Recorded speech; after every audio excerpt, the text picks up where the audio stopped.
Hello everyone, my name is Lisa and thank you for coming to my channel. I have missed you so much guys, and today I want to make a little learning video. I want to talk to you a little bit and I want to help English learners to improve English language. This video is going to be about basic rules you need to know when you start learning or when you start speaking English language and use it in, for example, foreign country.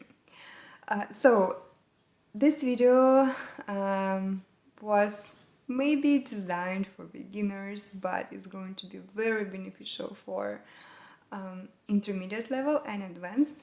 For you guys, I would recommend to do a little checklist and to tell yourself what to do and what you need to be focusing on a little bit better.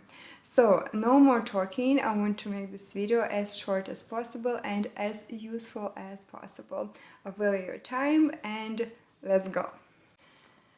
The rule number 1, word order. Word order is very important in English language. This is number 1 rule that you need to know when you start learning English language. In my native language, and my native language is Russian, it doesn't matter how you put words in the sentence. Actually, you can mix them and the idea of the sentence would be the same. But in English language, it is very important to put words in the right order. I have talked to many native speakers, Americans, and they all told me that as long as you put the words in order, you speak English.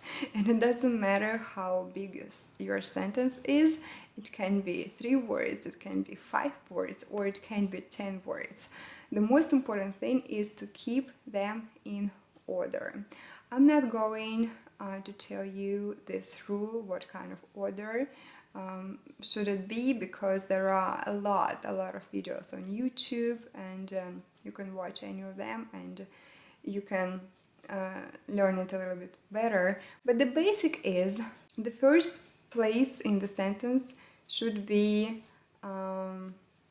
subject, for example, I, then verb, I go, then object, to school, and then you can say, for example, time at 5 o'clock. So subject, verb, object, and time. I go to school at 5 o'clock. I have lunch in the afternoon. I have guitar classes on Mondays. Something like this. That's the basic. If you need to know a little bit more about the word order, please check other videos on YouTube. This is just a help for you to know what rules you need to master. The rule number 2, you have to master present simple, present continuous, past simple, and past continuous tenses. This is basic.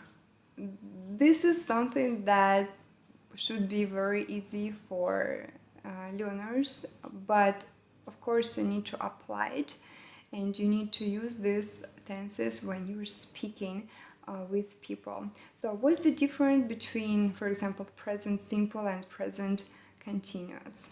Well, the difference is the present simple, that's something what you tell simply when you talk about your daily routines. I like to drink coffee in the morning, or I go outside every single day and enjoy the weather.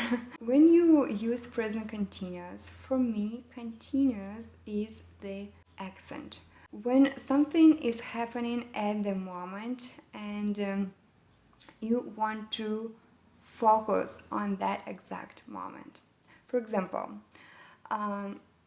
I had coffee yesterday and coffee was very delicious. I was having a coffee yesterday and the coffee was so delicious and the great idea crossed my mind. Do you see the difference? The atmosphere of those sentences is different. When you use present continuous, you are focusing on exact moment, and basically your listener is trying to imagine what you were doing at that moment. When I was drinking a coffee, and you are, the listener is in your picture already. The listener is picturing how you were having coffee. For me, that's the difference between these two tenses. And personally, I use present continuous and past continuous very, very often because sometimes I want people to imagine the atmosphere I was having at the time. When I was running in the park, I saw a crocodile, for example. When I was running in the park, I was listening to such beautiful music, and it made me feel so relaxed and energized. So basically, you bring your listener to that moment and you make an accent in that moment. The number 3 rule: present and past tenses. When someone starts learning English language, it's very hard for learners to start speaking about the past. Learners forget to use the second form of the verb. Instead of went, they use go. Instead of felt, they use feel. When I used to be a teacher, sometimes learners were telling me stories about the past, and they never changed the verb, and they were telling me everything in present simple and present continuous, and I was very confused. And sometimes I needed to ask, is this happening nowadays, or it happened in the past? And they used to tell me, no, it happened in the past. Well, okay, if it happened in the past, so it should be past simple and past continuous. That's something that learners should know, and they should feel the difference. The rule number 4 is basic phrasal verbs. Phrasal verbs are extremely important in English language. Every single person uses phrasal verbs, and there are dozens and even hundreds of them. And some of them I even don't know, but that's okay. I'm not a native speaker. But there are a lot of them that we should know, and we will not be able to communicate with people if we do not know phrasal verbs. Today I'm going to give you simple phrasal verbs that you need to learn, and you need to know, and you need to use. The most important part is to use it. Use it, talk to yourself. I think in one of my previous videos I told you that you have to speak to yourself. So this is the list of must-have phrasal verbs. Turn on, turn off. For example, I want to turn on the light. Please, could you turn off the light? Yeah, when you need something turn on or turn off. You can turn on AC, you can turn off radio, and so on. Next, put on and take off. Put on your clothes. I need to put on my jacket. I need to put on my jacket. I need to take off my shoes. Please, could you take off your shoes? Next phrasal verb is look for. Excuse me, I'm looking for a supermarket. Where can I find supermarket in this area? Look for. Next, get along. I get along very good with these people. I get along very good with my roommate, and I get along with my dog, and we spend a lot of time together. Next, get on and get off. when you are a tourist and when you need to use the public transportation, you get on the bus and you get off the bus. When I first time came to America, I didn't know this phrasal verb, and instead of get off, I asked, excuse me, where should I leave the bus? And people looked at me and they said, well, you can leave it now. And then I said, no, like I need to get to this place. Where should I leave the bus? And they still couldn't understand. Then, of course, I realized that there is a phrasal verb for that. I just didn't know. I knew that this phrasal verb existed, but I just didn't know how exactly to say it. Okay, next phrasal verb that you need to know is pay for. When you're a tourist, of course, you go to the restaurant or to some other places and you need to pay for your lunch. You need to pay for your order. You need to pay for your car, pay for your room, for example, pay for. And one more, sell out. This is something what we can meet in the stores. There is a sign, sold out, meaning that there is no more of this product and this product is sold out. For example, you're talking to someone and someone tells you, oh my god, you have such a nice shirt. Where did you get it? Oh, I got it in Walmart, but it's already sold out. So I'm not sure that you can find the same shirt. Okay, those were the phrasal verbs, just a few, very simple and very easy.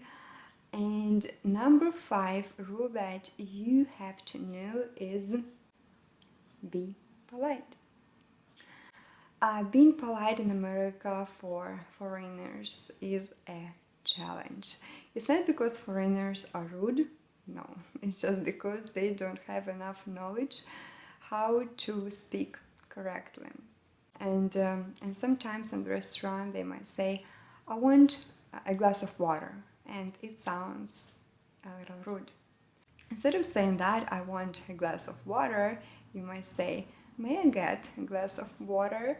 Or I would like to get a glass of water, and it sounds even more polite. I use it very often, and it actually helps me a lot to get along with people when I say may. And another thing is, when I first time came to America, instead of saying may I get, I used to say can I get. Yeah, there's nothing wrong about it, but can I get, I think is related more to physical ability. Can I get a glass of water?